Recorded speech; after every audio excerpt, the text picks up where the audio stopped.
Hey guys.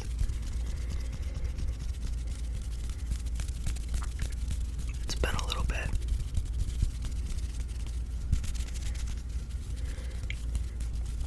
I did have one ready to go, but unfortunately didn't quite work out. So I'm here now instead. Be alright.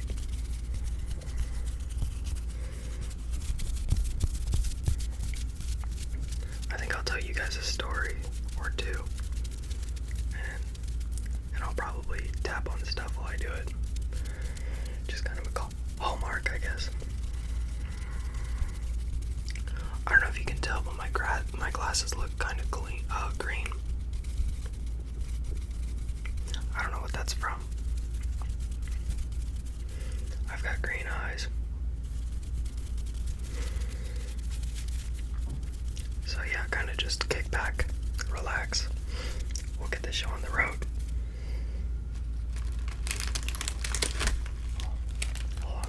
Hold on.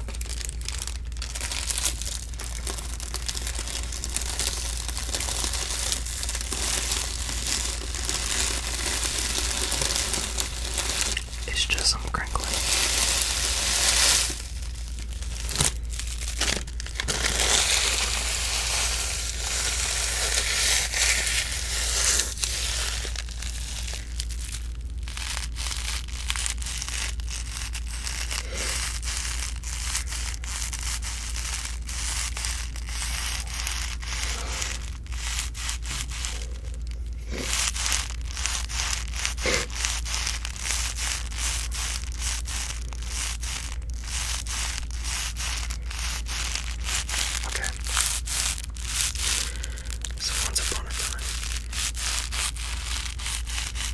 I might just tell another story, the same one that I've been used to for so long.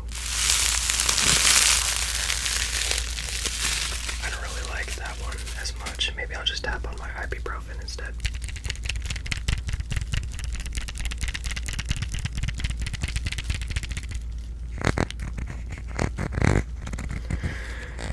Once upon a time, there was a man named Jack. Now Jack, average everyday commoner, just like you and me. He's employed a minimum wage job in New York City. He doesn't really have many extravagant things going on. Went to college, the whole thing. He went to college, I forgot what he studied in. It was something like something boring, like finance. Well, okay, boring for me, but a lot of numbers, a lot of logistics. Be alright.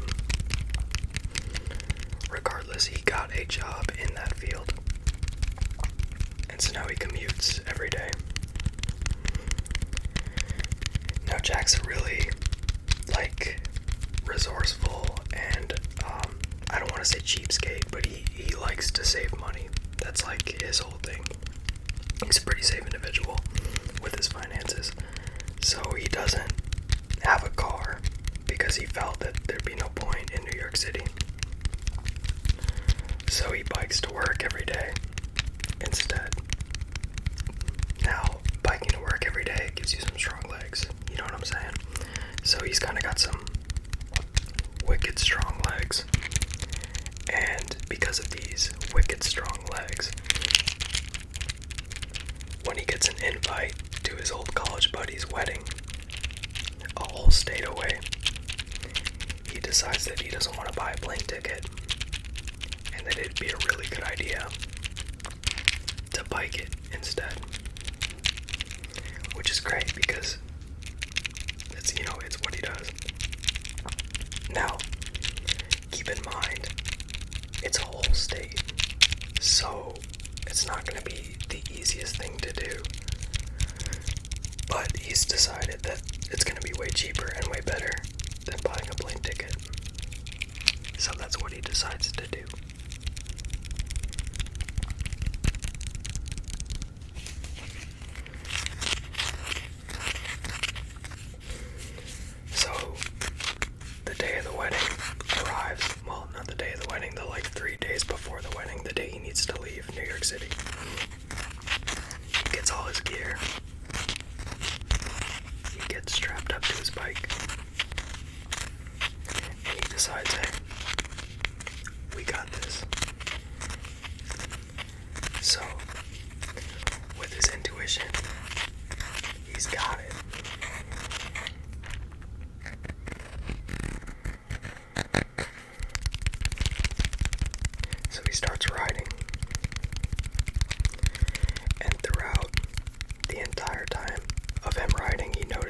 big city keeps getting smaller. The Big Apple, the city that never sleeps.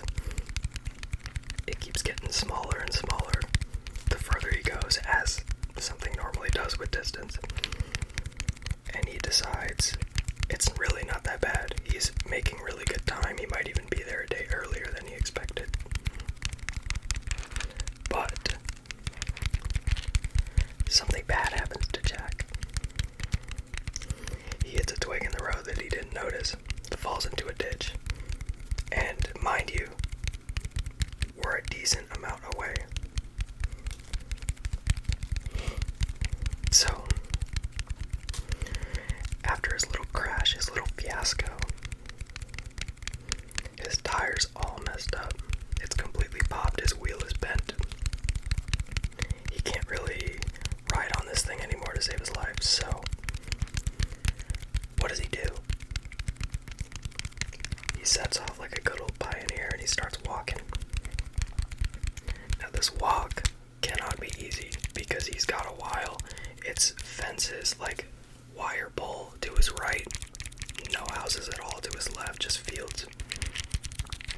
But what other choice does he have? So he sets off walking. And he's walking step after step. And finally, over the horizon, comes a view of a massive purple house. Or pink house. And this massive pink house is like one of the small, like a mansion sort of a deal in like upstate New York. So he's getting there, you know what I mean? So he heads towards this mansion, and when he knocks on the door with his bike, a really, really short man in a green suit answers the door. And when this man answers the door, immediately something is off, but it does not matter. Because what is he gonna do? He's got no options, right? So he's like, hey, nice to meet you. Oh, I see your flat tire. That's not good. I could definitely fix it though. And now Jack lightens up at this news, right? Because he needs his tire fixed. So he agrees. And the man invites him for dinner. And Jack, hospitality, you gotta say yes, especially because he's fixing your bike tire. They get to getting dinner, and they start, conversing about, why Jack's going on bike, what the next, leg of the plan is. And eventually, the man invites Jack to spend the night.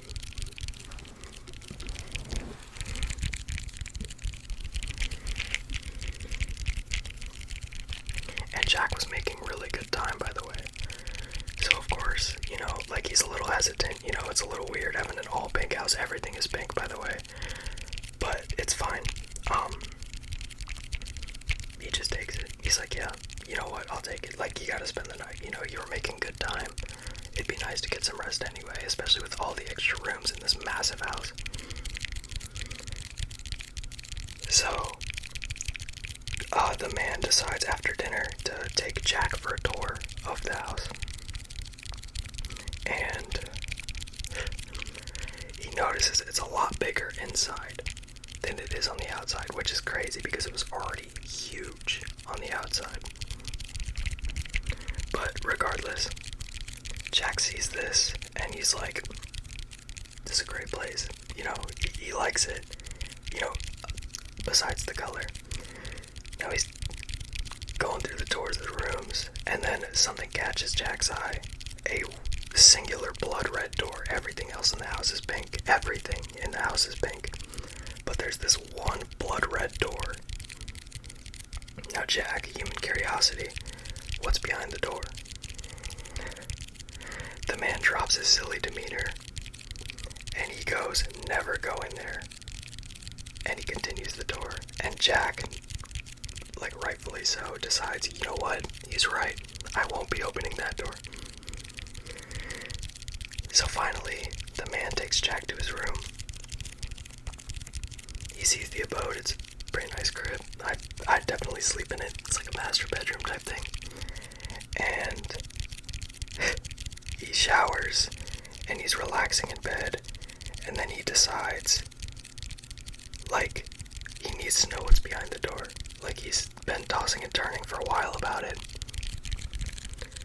and he just can't do it. He can't go to sleep without knowing what's the door, like, about. So he gets up and he goes back to the red door. Why? But whatever, right? He looks at it for a little bit,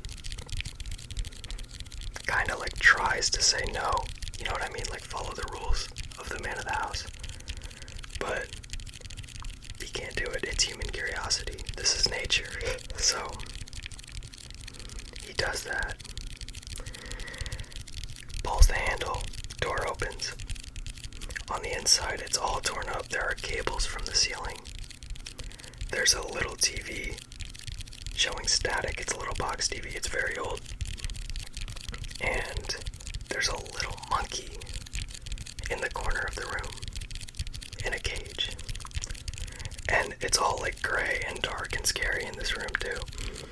So, what's the deal? Regardless, Jack's like, why is there this poor monkey in the cage? And he looks so sad. You know, the monkey's staring right at him. He's giving him the old, you know, like the sad face. And Jack, like, can't help it. Like, why is this poor monkey in the cage, right? So he lets the monkey out of the cage. And as soon as he lets this monkey out of the cage, it starts going absolutely ham.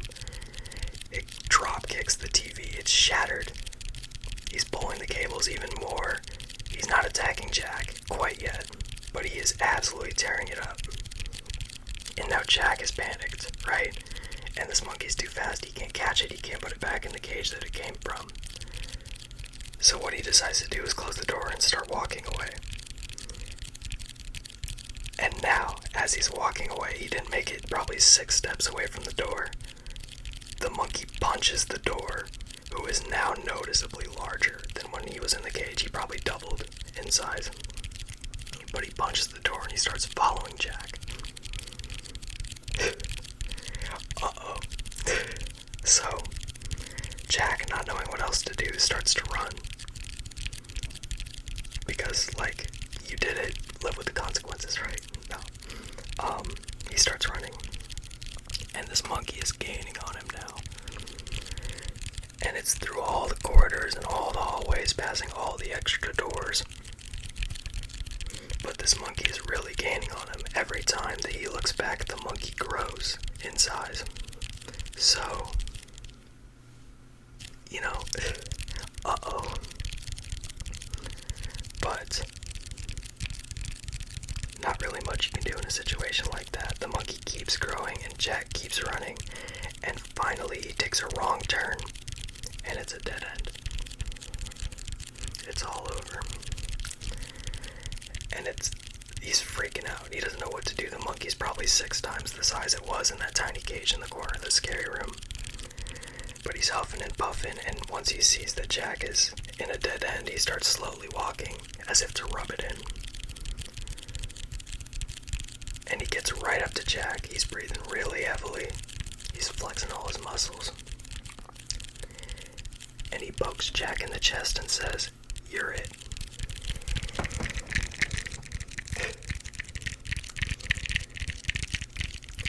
That's my story. Hopefully that was pretty fun to listen to. I don't really have much else, nor do I have another story for you guys, at least today. But, hopefully you liked it. It was a little rushed job today, but, I mean, kind of a Halloween one too, so, thanks for watching. Sorry it took me so long to make another one. My last one got corrupted, so, I don't know. I will be streaming after this, though, too, so, I mean, maybe you'll see me on that, like on YouTube, not on Twitch or anything, but, yeah, we also have a channel Discord if you guys wanted to join that, but I think I will be calling it after this, so thank you guys so much for watching. I really appreciate all the continued support, and I'm very grateful for everything that you guys do. So, take care. Hopefully, you have a great rest of your morning, afternoon,